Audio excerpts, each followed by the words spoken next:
કેમ છો દીકા? બધાએ મોજમાં જ હશો. ગયા લેક્ચરમાં આપણે વિદ્યુત ડાયપોલનું અક્ષીય વિદ્યુત ક્ષેત્ર અને વિષુવ વિદ્યુત ક્ષેત્ર ભણી ગયા, જેનો ત્રીજો મુદ્દો જે છે ડાયપોલનું કોઈ પણ બિંદુએ વિદ્યુત ક્ષેત્ર.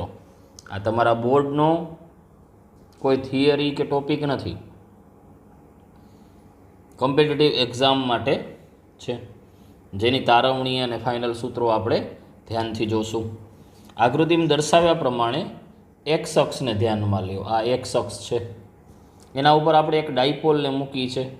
ઋણ અને ધન વિદ્યુત ભારનું તંત્ર આ ડાયપોલ મૂકી છે, જેની ડાયપોલ મોમેન્ટ ઋણથી ધન એટલે આ દિશામાં છે. એટલે આપણે શું કર્યું છે તો કે આપણે એક એક્સ અક્ષ ઉપર ડાયપોલ મૂકી છે. અહીંયા એનો ઋણ વિદ્યુત ભાર છે, અહીંયા એનો ધન વિદ્યુત ભાર છે. આ જે ડાયપોલ છે એ ડાયપોલના મધ્ય બિંદુથી એટલે કે ઉગમ બિંદુથી આર સ્થાન સદિશ ધરાવતા બિંદુ એ પાસે આપણને વિદ્યુત ક્ષેત્ર ગણવું છે. એટલે અહીંયા આપણે એક ટ્રીક કરીએ. શું? આ જે છે આર સ્થાન સદિશ ધરાવતો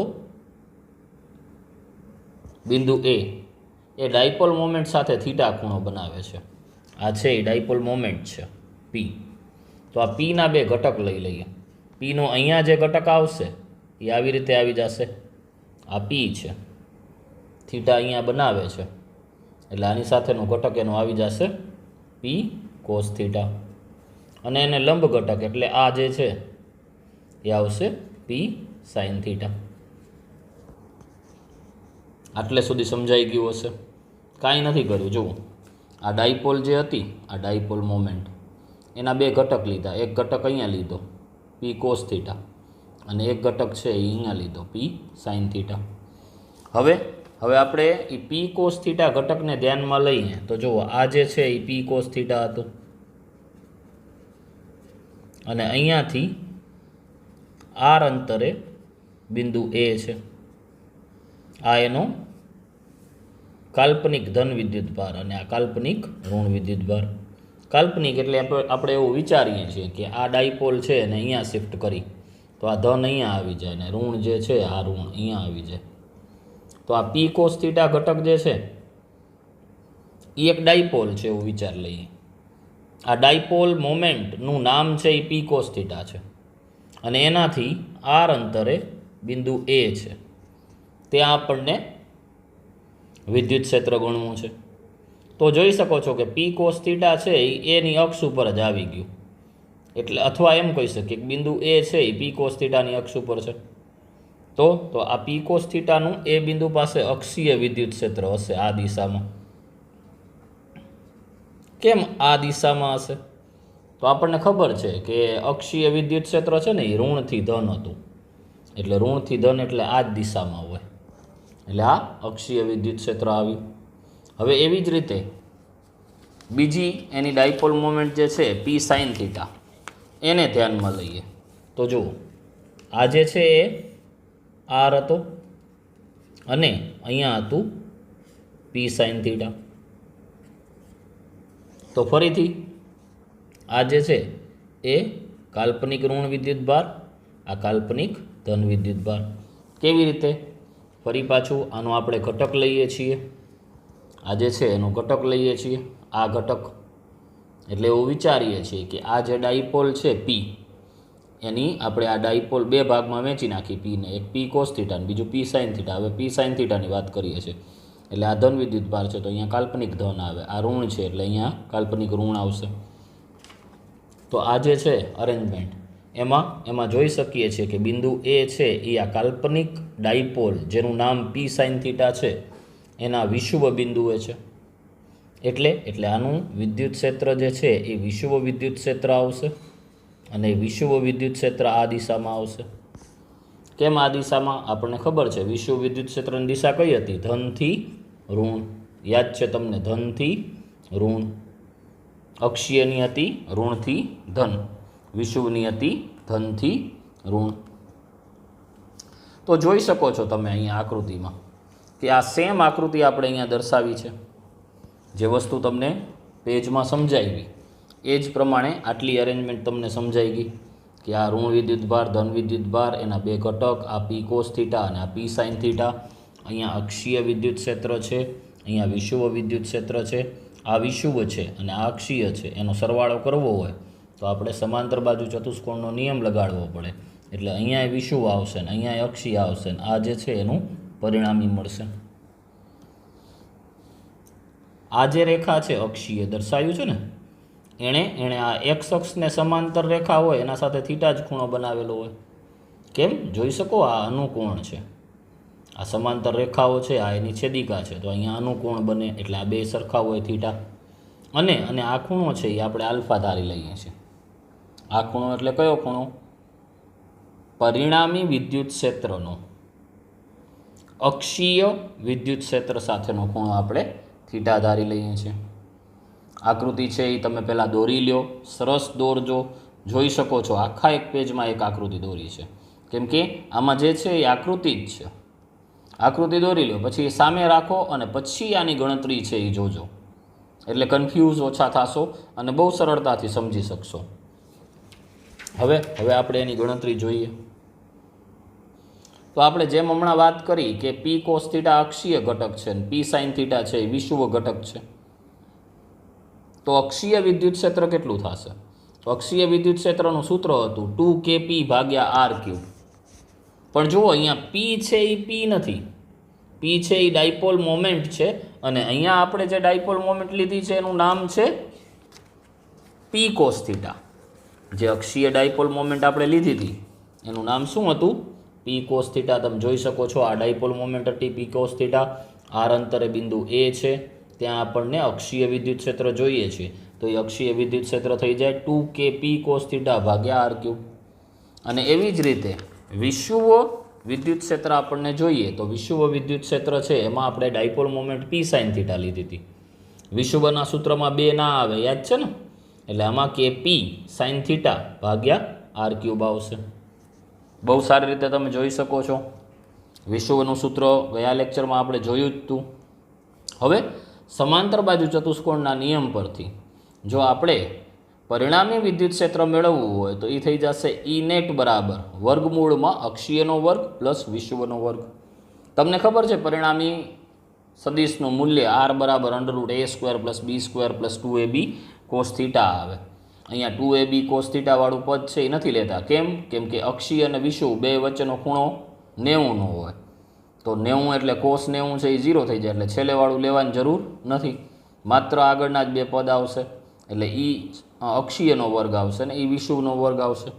હવે આ અક્ષીય અને વિષુવ બેના સૂત્રો તમારી પાસે છે, એમાં ધ્યાનથી જુઓ kp/r³ કોમન છે, એટલે kp/r³ છે અને આપણે બારે જ રાખીએ, ગણતરીમાં જ નથી લેતા.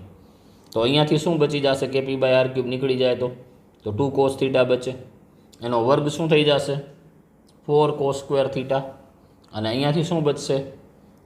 સાઇન થીટા, એનો વર્ગ થઈ જશે sin² થીટા. પછી બાકી બધું એમના એમાં sin² ની જગ્યાએ શું લખ્યું? 1 - cos². એટલે નેટ આપણને શું મળ્યું? ઈ નેટ kp/r³ એમના એમ √4 cos² - cos², એટલે 3 cos² થીટા + 1. આ સૂત્ર છે એ તમારે યાદ રાખવાનું છે. હવે આપણે આ જે નેટ આપણને ઇલેક્ટ્રિક ફિલ્ડ મળ્યું, એટલે કે વિદ્યુત ક્ષેત્ર મળ્યું, એની દિશા ગણવી છે.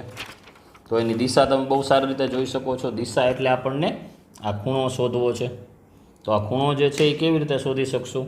તો ઈ નેટનો એક્સ અક્ષ સાથેનો ખૂણો થીટા પ્લસ આલ્ફા થઈ જાય. જો થીટા પ્લસ આલ્ફા એક્સ અક્ષ સાથે ખૂણો, આ એક્સ અક્ષને સમાંતર રેખા એટલે એ એક્સ અક્ષ સાથે જ ખૂણો કહેવાય, અથવા ડાયપોલ મોમેન્ટ સાથે પણ ખૂણો કહી શકાય, કેમ કે ડાયપોલ મોમેન્ટ છે એ એક્સ અક્ષની દિશામાં જ છે. તો આપણે અહીંયા જોઈ શકીએ છીએ કે ઈ નેટની દિશા એટલે કે એક્સ અક્ષ સાથે અથવા તો ડાયપોલ મોમેન્ટ સાથે ખૂણો ગામાથી દર્શાવ્યો છે. એ શું થશે? Alpha plus theta. અહીંયાથી જોઈ શકાય છે આલ્ફા પ્લસ થીટા થશે. હવે એમાં આલ્ફાની કિંમત મૂકવાની છે. તો આલ્ફાની કિંમત છે એ આપણે આકૃતિ પરથી મેળવીએ. આકૃતિ જે આ તમે જોઈ શકો છો, અહીંયા કાટકોણ ત્રિકોણ છે CBA. એ કાટકોણ ત્રિકોણમાં જો ટેન આલ્ફા લગાડીએ તો શું થાય? ઈ વિષુવો ભાગ્યા ઈ અક્ષીય. આ જે છે ઈ અક્ષીય છે, એટલે ઈ વિષુવો ભાગ્યા ઈ અક્ષીય. ટેન આલ્ફાની કિંમત લીધી આપણે. હવે એ વિષુવો અને અક્ષીયના સૂત્રો તમને યાદ છે. વિષુવો અને અક્ષીયના સૂત્રો આપણે શું મેળવ્યા હતા? આ રહ્યા જુઓ, વિષુવો અને અક્ષીયના સૂત્રો. વિષુવોનું સૂત્ર શું હતું? કે પી સાઇન થીટા ભાગ્યા આર ક્યુ, અને આ છે 2kp cos theta upon R Q. તો આનો ગુણોત્તર લઈ લઈએ તો શું આવે? આના ભાગ્યા આ કરવાનું છે, એટલે આ કેપી બાય આર ક્યુબ બેમાંથી ઉડી જશે. ઉપર આવશે અહીંયા સાઇન થીટા અને અહીંયા બચશે 2 કોસ થીટા. એટલે તમે અહીંયા જોઈ શકો છો શું આવ્યું? સાઇન થીટા ભાગ્યા 2 કોસ થીટા આવ્યું. બહુ સારી રીતે તમે જોઈ શકો છો કે ટેન આલ્ફા બરાબર શું આવશે? Sine theta upon 2 cos theta. હવે એના ઉપરથી ટેન આલ્ફા એટલે શું લખી શકો? 1/2 એમના એમ સાઇન થીટા ભાગ્યા કોસ થીટા એટલે ટેન થીટા. આ આલ્ફા અને સૂત્રનું કરતા બનાવો છે, એટલે ટેનને પેલી બાજુ જવા દઈએ તો શું થઈ જાય? Tan inverse 1/2 ten theta. આ આલ્ફાની કિંમત યાદ રાખવાની છે અને એ કિંમત આપણે અહીંયા મૂકી દઈએ, કેમ કે આપણને તો ગામા જોઈતો હતો. ગામા બરાબર શું થશે? આલ્ફાની જગ્યાએ tan inverse 1/2 ten theta plus theta. આ યાદ રાખવાનું છે તમારે. ઓકે, હવે નવો મુદ્દો જોઈએ આપણે. સમાન વિદ્યુત ક્ષેત્રમાં વિદ્યુત ડાયપોલની વર્તણૂક. એટલે સમાન વિદ્યુત ક્ષેત્રમાં ડાયપોલને મૂકીએ તો એ શું કરે એની ચર્ચા કરવાની છે. તો જોઈ શકો છો કે અહીં આપણે આ સમાંતર રેખાઓ દોરેલી છે. આ સમાંતર રેખાઓ છે ને, એ સમાન વિદ્યુત ક્ષેત્ર દર્શાવે છે. વિદ્યુત ક્ષેત્રની દિશા તમને ખબર છે, ધનમાંથી બહાર નીકળે, ઋણમાં અંદર જાય, એટલે ધનથી ઋણ હશે. અચ્છા, હવે એમાં એક ડાયપોલ મૂકી છે, દેખાય છે તમને. જુઓ, આ માઇનસ ક્યુ અને આ પ્લસ ક્યુ, બે વિદ્યુત ભાર છે જેની ડાયપોલ મોમેન્ટની દિશા ઋણથી ધન, એટલે આ ડાયપોલ મોમેન્ટની દિશા થશે. ક્લિયર છે? એટલે આ ડાયપોલ મોમેન્ટની દિશા, એ ડાયપોલ મોમેન્ટે વિદ્યુત ક્ષેત્ર સાથે થીટા ખૂણો બનાવેલો છે. આ દિશામાં હતું ને વિદ્યુત ક્ષેત્ર, તો એના સાથે એણે થીટા ખૂણો બનાવેલો છે. હવે આ જે ઋણ વિદ્યુત ભાર છે એનો સ્થાન સદિશ -a લઈ લઈએ અને ધન વિદ્યુત ભારનો સ્થાન સદિશ +a લઈ લઈએ. સ્થાન સદિશની વાત કરું છું એટલે વેક્ટર લેવા પડે, અને એ આપણને ખબર છે કે ઋણ છે એ આમ નીચે છે અને ધન છે એ ઉપર છે. ઋણ વિદ્યુત ભાર આ બાજુ છે, આમ નીચેની બાજુ, એટલે એને ઋણ લીધો, એટલે -a થી દર્શાવ્યું સ્થાન સદિશને, અને આને +a થી, કેમ કે બેની દિશા વિરુદ્ધ થઈ જશે ને. હવે આ ઋણ વિદ્યુત ભાર છે એના ઉપર આ બાહ્ય ધન વિદ્યુત ભાર. બાહ્ય ધન વિદ્યુત ભાર એટલે કેનો ધન વિદ્યુત ભાર? વિદ્યુત ક્ષેત્રનો ધન વિદ્યુત ભાર. એ આકર્ષી બળ લગાડશે. આકર્ષી બળ લગાડશે એટલે એને ખેંચશે એટલે ઋણ વિદ્યુત ભાર ઉપર આમ બળ લાગશે, આમ, એટલે આ F નેગેટિવ છે, એ થઈ જશે -QE. ઋણ નિશાની શું કામ લીધી? કેમ કે સદિશ ગણતરી છે. એ જ રીતે આ ધન વિદ્યુત ભાર છે એના ઉપર આ વિદ્યુત ક્ષેત્રનો ઋણ વિદ્યુત ભાર એટલે બાહ્ય ઋણ વિદ્યુત ભાર આકર્ષી બળ લગાડશે, એટલે આમ વિદ્યુત બળ લગાડશે, ખેંચશે એને, એટલે આ ધન વિદ્યુત ભાર ઉપર લાગતું બળ F પોઝિટિવ છે, જે થશે +QE. તો બહુ સારી રીતે તમે જોઈ શકો છો કે અહીં ડાયપોલ પર સમાન મૂલ્યના અને પરસ્પર વિરુદ્ધ દિશાના બળ લાગે છે. આથી કુલ બળ F નેટ છે એ 0 થાય, પરંતુ આ બંને બળોની કાર્યરેખા સમાન નથી. આથી બળ યુગ્મ રચે છે. તમને ખબર છે કે કાર્યરેખા એટલે આ જે છે આને આની કાર્યરેખા કહેવાય, આને આની કાર્યરેખા કહેવાય. બે કાર્યરેખા સમાન નથી એટલે બળ યુગ્મ રચાય છે. અને તમને એ વાત પણ ખબર છે કે જ્યાં બળ યુગ્મ રચાય ને ત્યાં ટોર્ક ઉત્પન્ન થાય. એટલે અહીં સમાન વિદ્યુત ક્ષેત્રમાં ડાયપોલ પર લાગતું ટોર્ક શું થશે? તો કે τ પોઝિટિવ અને τ નેગેટિવ, બેનો સરવાળો. કેમ? ખબર છે આપણને, ટોર્ક સદિશ રાશિ છે અને અહીં બે બળ લાગે છે, એટલે બે ટોર્ક હોય, ધન વિદ્યુત ભારનું ટોર્ક હોય અને ઋણ વિદ્યુત ભારનું ટોર્ક હોય. આ બંનેના ટોર્કના સદિશ સરવાળા જેટલું કુલ ટોર્ક લાગે. એટલે ટવ બરાબર શું થઈ જશે? ટવ પોઝિટિવ પ્લસ ટવ નેગેટિવ. અચ્છા, હવે ટવ એટલે ટોર્ક. 11મા ધોરણમાં ચાક ગતિ ચેપ્ટરમાં તમે ભણી ગયા છો કે ટોર્ક ટવ એટલે આર ક્રોસ એફ થાય. એટલે અહીં આર નથી, સ્થાન સદિશ ધન માટે શું હતું? એ.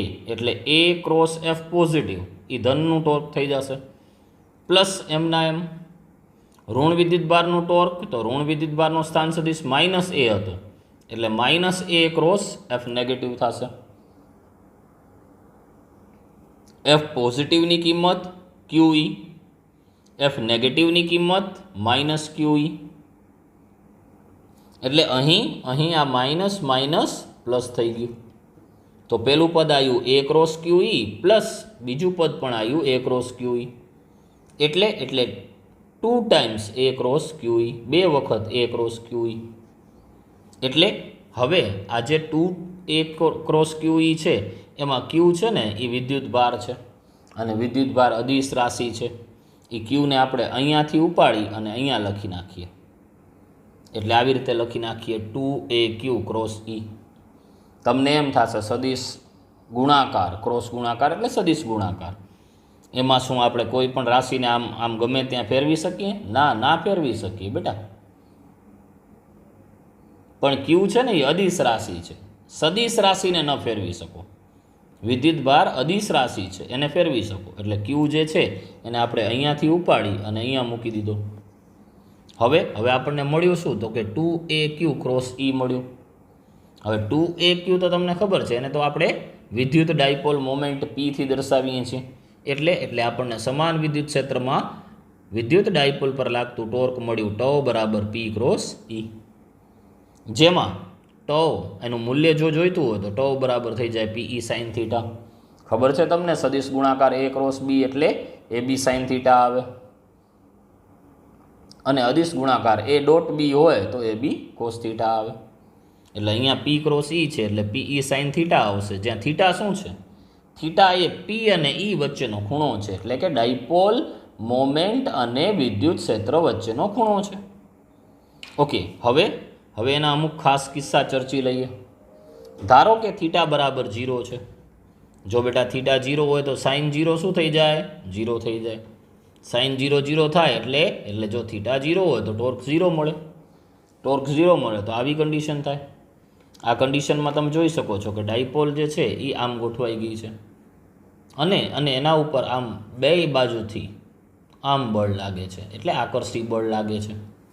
આ ડાયપોલ મોમેન્ટની દિશા છે, દેખાય છે તમને? ઋણથી ધન વિદ્યુત ક્ષેત્રની દિશામાં જ છે, એટલે ખૂણો 0 થઈ જાય.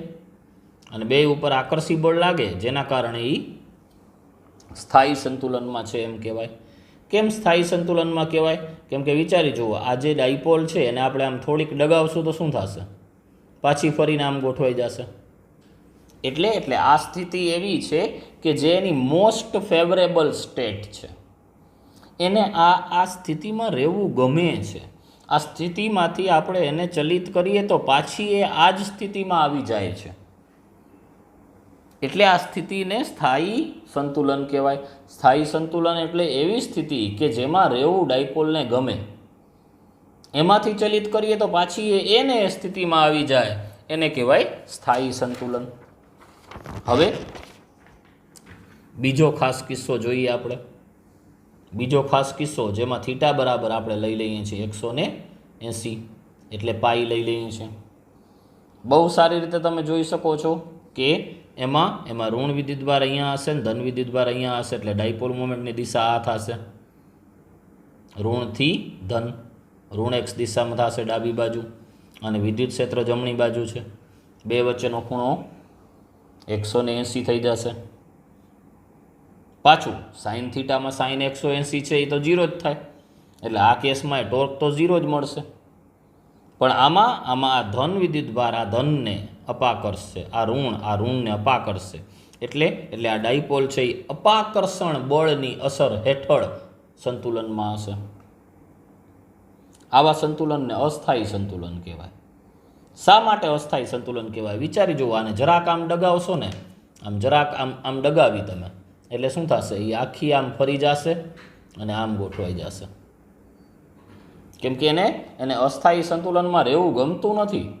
આ એની મોસ્ટ અનફેવરેબલ સ્ટેટ કહેવાય, એટલે આ સ્થિતિને અસ્થાયી સંતુલન કહેવાય.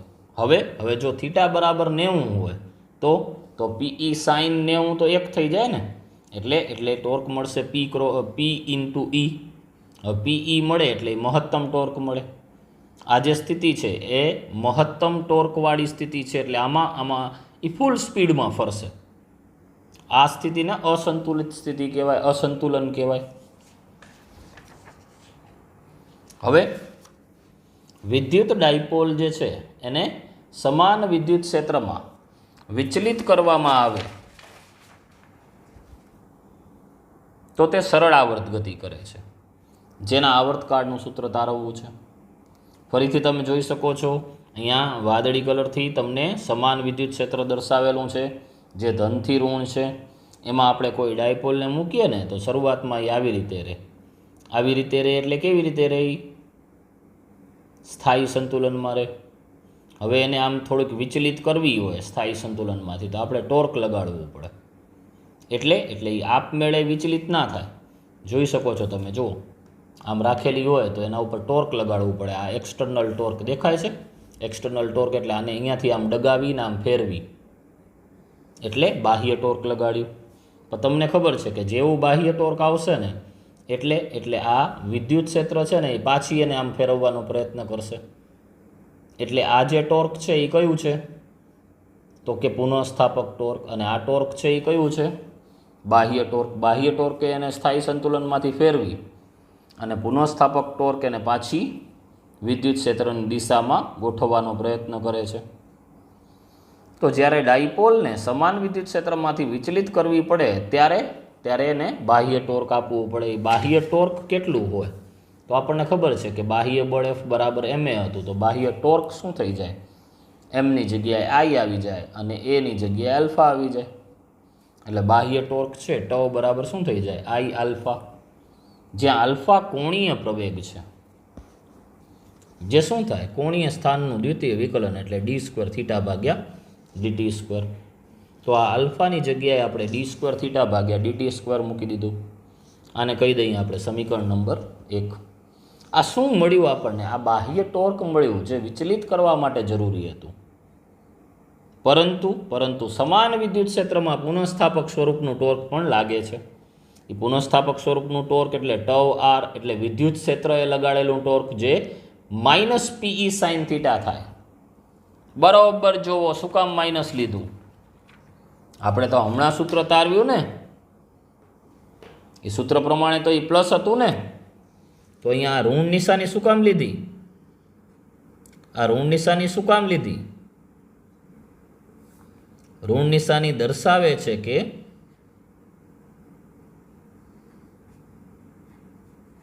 શું દર્શાવે છે? કે પુનઃસ્થાપક ટોર્ક એટલે આ અને બાહ્ય ટોર્ક એટલે આ બે વિરુદ્ધ દિશામાં છે. આકૃતિમાં તમે જોયું, આ જે છે એ વિષમઘડી દિશામાં છે, આ સમઘડી દિશામાં છે. સમઘડી દિશાનું ટોર્ક ઋણ લેવાય, એટલે આપણે અહીંયા ઋણ નિશાની લીધી છે. હવે રેડિયન માપમાં ખૂણો ઘણો નાનો હોય તો તમને ખબર છે sine theta is approximately theta થાય. એ તો આપણે પહેલાં પણ ઉપયોગમાં લઈ ગયા છીએ. એટલે આ સાઇન થીટાની જગ્યાએ થીટા મૂકી દીધું, એટલે આપણને ટોર્ક મળી ગયું -pe થીટા. તો તમે જોઈ શકો છો કે આ બાહ્ય ટોર્ક છે અને આ પુનઃસ્થાપક ટોર્ક છે, જે સરખા હોય. એ બેને સરખાવી દઈએ તો શું લખી શકીએ? I d² થીટા ભાગ્યા dt² બરાબર -pe થીટા લખી શકીએ. એટલે d² થીટા ભાગ્યા dt² બરાબર -pe ભાગ્યા I ઇન્ટુ થીટા. શું કર્યું? કાંઈ નથી કર્યું. જુઓ, આ I છે અને પેલી બાજુ લઈ ગયા તો ભાગાકારમાં વયું ગયું. દેખાય છે? ઓકે. હવે આ આખું પદ છે એ આ બાજુ લઈ લઈએ, એટલે ડાબી બાજુ લઈ લઈએ તો શું થઈ જશે? d² થીટા ભાગ્યા dt² plus pe upon I into theta બરાબર 0. ધ્યાનથી જુઓ આ સમીકરણને, કેવું લાગે છે? છે ને મસ્ત? એટલે એ મસ્ત નહીં, આ સરળ આવર્ત ગતિના વિકલ સમીકરણ જેવું છે. યાદ છે તમને સરળ આવર્ત ગતિના વિકલ સમીકરણ d2y/dt² પ્લસ ω2y બરાબર 0 જેવું છે. એટલે આ બેને સરખાવીએ ને તો બરોબર ધ્યાનથી જુઓ, જ્યાં જ્યાં વાય છે ત્યાં થીટા છે અને આ ω2ની જગ્યાએ PE/I છે. એટલે આ બેને સરખાવીએ ને આપણે એમ કીધું કે ω2 PE/I થાય, જ્યાં I જે છે એ શું છે? એ જડત્વની ચાકમાત્રા છે. એટલે ઓમેગા શું થશે? ઓમેગા થઈ જશે √PE/I. પણ ઓમેગા એટલે કોણીય વેગ અથવા કોણીય આવૃત્તિ, જેને 2πf લખી શકો. એટલે ઓમેગાની જગ્યાએ 2πf આવી ગયું, સામે √PE/I એમના એમ. આ 2π જે છે ને આ બાજુ લઈ લઈએ તો 1/2π વર્ગમૂળમાં PE/I. આપણને તો આવર્તકાળ જોઈતો હતો. આવર્તકાળ T એટલે શું થાય? આવૃત્તિનું વ્યસ્ત એટલે 1/f. એટલે આનું ઊંધું 2π√I/PE. તો આમ આપણે વિદ્યુત ડાયપોલને સમાન વિદ્યુત ક્ષેત્રમાં મૂકતા તેના ઉપર લાગતું ટોર્ક અને તે સરળ આવર્ત ગતિ કરે તો એનો આવર્તકાળ અથવા આવૃત્તિના સૂત્રો મેળવ્યા. આ સમાન વિદ્યુત ક્ષેત્રમાં ડાયપોલની વર્તણૂક હતી. હવે નેક્સ્ટ લેક્ચરમાં આપણે અસમાન વિદ્યુત ક્ષેત્રમાં ડાયપોલની વર્તણૂકનો અભ્યાસ કરશો. તમે બધાએ બહુ જ સારી રીતે કામ કરો છો. આ વિડીયો લેક્ચર ચાલુ થયા ને એના પછી તો બહુ મજા આવી ગઈ.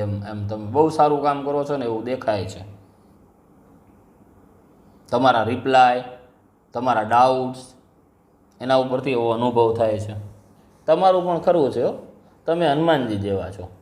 ઓલા હનુમાનજી પાસે ઘણી બધી શક્તિ હતી, પણ જામવંતે જ્યાં સુધી એને એની શક્તિનું જ્ઞાન ન કરાયું ને ત્યાં સુધી એ પોતાની શક્તિ નહોતા ઓળખી શકતા. એમ તમારું એવું છે. તમારા અંદર અખૂટ ઉર્જા છે, પણ એ બારે ક્યારે આવશે? એટલે આજે સમય મળ્યો છે ને એનો સદુપયોગ કરો. ધન્યવાદ.